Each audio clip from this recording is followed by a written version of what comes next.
Welcome, friends. Grab your favorite cup of tea, coffee, or cocoa and settle in for Sips from the Sip from the Utica Institute Museum.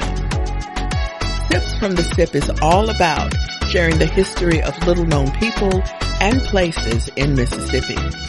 We're serving up truth, justice, with a dollop of sass. I'm your host, Jean Green.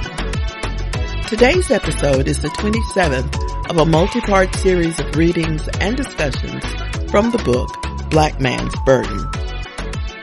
William Henry Holtzclaw was born in 1874 and raised in rural Randolph County, Alabama, to sharecropping parents. The Tuskegee graduate founded the Utica Normal and Industrial Institute for the training of colored young men and women in Utica, Mississippi in 1903, making it the first Little Tuskegee to be established in Mississippi. The Black Man's Burden, the autobiography of William Holtzclaw, published in 1915, made him one of the first black men to publish a book in Mississippi. Chapter 14 covers Holtzclaw's preparation for Booker T. Washington's visit to the school in 1908. Chapter 14. I have referred to the fear that the colored people generally felt about moving to and fro among our white fellow citizens in this section of the country. Our student body shared fully this sentiment. For instance, one night, just after we had come to the new plantation, a lamp exploded in a room occupied by some of the girls. There was much commotion among the students, and the girls screamed at the top of their voices. When I reached the scene and inquired regarding the trouble, the girls said that a white man was breaking into the house. I began to feel around in the dark, and sure enough, there was a real white man. When I found him, he said yes, he had been trying to break into the house to put out the exploded lamp, which he had seen from the road as he was passing, but later had settled down to enjoy the excitement he had created. This fear of the whites was shown on another occasion. In the fall of 1908, Dr. Booker T. Washington and a party of 30 of the leading colored men from various parts of the country made a tour through Mississippi. On learning that Dr. Washington was going to visit the state, I extended him a most cordial invitation to visit Utica. As soon as he accepted the invitation, I promptly issued a circular announcing that he would speak in the Institute Chapel on a certain date. The excitement throughout the community immediately became intense. I could not understand it, so I called my trustees together, as was my custom, to consult as to Dr. Washington's visit. For the first time in the history of the school, I had to send out 3 invitations before I could get a meeting. The fact is, I had to go out and almost compel them to come in. Once they were assembled, I put the matter of Dr. Washington's visit before them, and they promptly advised me that it would be a very unwise thing to have him come to Utica. In fact, they thought it would be a dangerous thing, that Dr. Washington could never pass safely through the streets of Utica. They delivered fiery addresses for which many of the members have always been noted, and ended up by voting almost to a man, I think there were 2 exceptions, that we asked Dr. Washington not to come to Utica, for his good and for ours. I then asked them to answer 2 questions for me. 1. What were their objections to Dr. Washington's coming to Utica? And the other, what real harm could come to him if he did visit Utica? To these questions, I could not get a single answer. They would only shake their heads and shrug their shoulders. Some of them finally notified me, as they left the meeting, that I might have him come if I wanted to, but that they would not attend the meeting. Although I did not want to take any risks with Dr. Washington, I was determined to have him visit Utica. Having been deserted by the colored people, I now turned my attention to the white. I went down into the village, cornered one of my good white friends, one of the leading businessmen of the place, and asked him for his candid opinion and whatever advice he might give as to Dr. Washington's visit. He was very deliberate and said, Holtzclaw, I want to see Booker and hear him speak, and I am going to hear him while he is in this state, if I have to travel 200 miles, but I really would not advise you to have him come if you have the least idea that there is any danger. We are just now experiencing the hardships caused by the money panic of a year or so ago, and we don't know but that some crazy drunken fella, having heard so many things about Washington, might attempt to do violence to him. And that would disturb the friendly relations between the races here, which everybody has been working so hard to cement. Then, too, Booker might say something in his address that would cause trouble for you after he is gone. I repeat, therefore, that for complete safety, I believe it would be better not to have him come. I said to him, but I have already invited him, and to tell you the truth, I would rather abandon my school than withdraw that invitation. I do not care to live in a place where Dr. Washington cannot come with perfect safety. Besides, he is already on the way and will be in Memphis tomorrow. My friend replied, well, I think you had better let him come under those circumstances, but I do hope he will be as wise in his utterances as he is credited with being. I confess, things were looking cloudy, but I had lost none of my determination, although I certainly had no intention of subjecting Dr. Washington to any danger. I thanked this gentleman for his advice, then called on another leading white man. After getting him back in his office behind closed doors, I put the subject before him. He seemed greatly surprised that I even thought of such a thing as Dr. Washington's being injured in Utica, and said, let him come right ahead.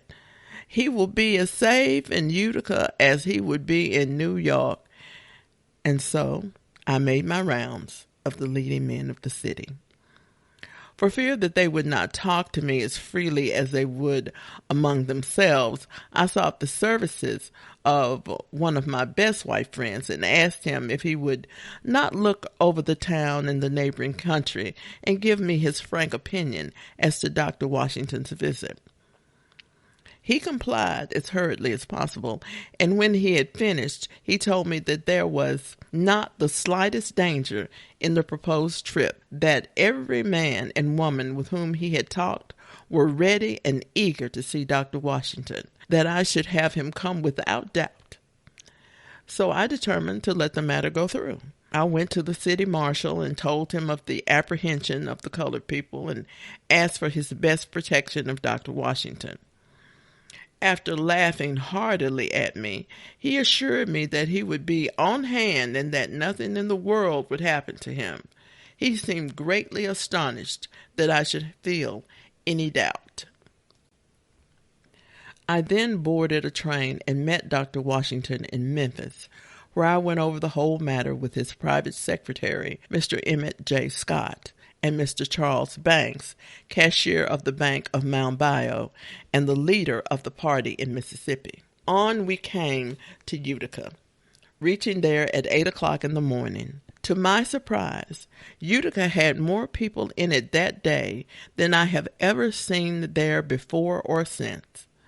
For several hundred yards, the railroad track was lined with people. The white ladies themselves had come down and lined up on each side of the railroad to see Dr. Washington as he emerged from the train. There were several fine-looking men on the train, bishops, elders, doctors, and whatnot, so one or the other was frequently pointed out as Dr. Washington by the people in the crowd. One of them would say, "There he is now. No, there he is over there with the big hat on." At length, Dr. Washington stepped from the train, almost the most unpretentious-looking man in the crowd. The city marshal was right on hand. Dr. Washington bowed to the ladies and to the crowd, and amid their cheers, he stepped briskly toward his carriage with the marshal on one side and me on the other. I was careful to stay by his side because I had said to the colored people when they were in their highest pitch of excitement that when he came, I would be right by his side, and if any harm came, I would meet it first. I would see to that. One of those same colored men that had said he would not be out that day at all was there, and was so excited that he jumped into the carriage while it was going and shook hands with Dr. Washington. Amidst all this excitement, Dr. Washington was perfectly placid and apparently not the least disturbed. All the way to the school, the road banks were lined with people, and when we went into the chapel where he was to speak, nearly all the leading white people were among the auditors. Our chapel could not hold a tenth of the people that tried to enter. Dr. Washington had scarcely begun his address before he captured his entire audience, white and black. They forgot all about their troubles, and I think they experienced brotherly feeling there that day, such as they had never felt before. The magic of his personality and the power of his oratory completely won the hearts of all the people present. One can scarcely realize the good that this visit accomplished, though hundreds of people were disappointed that they could not enter the building to hear him speak. So keen was their disappointment that a hurried message was sent to me from the white people of the town, asking if they might not erect a platform at the station and have him speak for 10 minutes before he left. This was in order to give the white people a better opportunity to hear him. We were all very sorry that Dr. Washington's train schedule would not permit him to accept their invitation. I have never seen, in all my stay in Utica, any stranger come into the town who received so much attention as Dr. Washington did. And it is the fervent hope of all that he may find it possible to come to Utica again. In his address, Dr. Washington made the same impression upon the minds of the leading white people who had heard him speak that he always makes wherever he speaks. That is, that he is a wise, conservative, trustworthy leader. One of the foremost white men of Utica said to me the next day, "Holtzclaw, I am glad that you had Booker Washington come here. I have heard of him for 25 years, but this is the first time I have had an opportunity to hear an address by him. If we had enough men in this country like Booker Washington, we would be soon rid of many of the ills that beset us." Thank you for tuning in for Sips from the Sip. Joining me next time to discuss Chapter 14 will be Brenda Baker-Jones. Ms. Baker-Jones was an instructor of sociology at Hines Community College Utica campus. The Utica Institute Museum is dedicated to expanding knowledge of the history of Utica Institute and its role in Southern Black education. This program is supported by donations from our listeners. If you enjoy learning about the history of William Holtzclaw, the Utica Institute, and Mississippi, consider donating. To support Sips from the Sip and all the work at the Utica Institute Museum, visit our Patreon at patreon.com/Utica Institute. Until next time, this has been Jean Green, coming to you from the heart of the Sip.